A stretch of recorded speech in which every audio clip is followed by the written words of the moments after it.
ഒറ്റ ഒരുത്തി കാരണം ഇതെല്ലാം സംഭവിച്ചത്.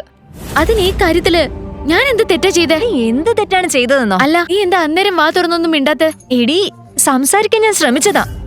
പക്ഷേ അയാൾ എന്നെ തുറിച്ചു നോക്കി എന്റെ വായടപ്പിച്ചു. വായും പൊത്തി ഇരുന്നുകൊണ്ട് ഇപ്പൊ എന്ത് സംഭവിച്ചു? നീ അവന്റെ ഭാര്യയായില്ലേ? അന്നേരം മിഷയുടെ മുറിയുടെ വാതിൽ തുറന്ന് കോമൾ അകത്തേക്ക് കയറി. ഇഷ്കി, ഡോർ അടയ്ക്കാദ്യം.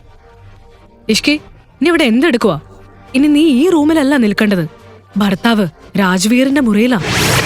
ഇത് കേട്ടതും ഇഷ്കി പേടിച്ചുകൊണ്ട് അലറി. എന്നെ കൊണ്ട് പറ്റില്ല ആന്റി.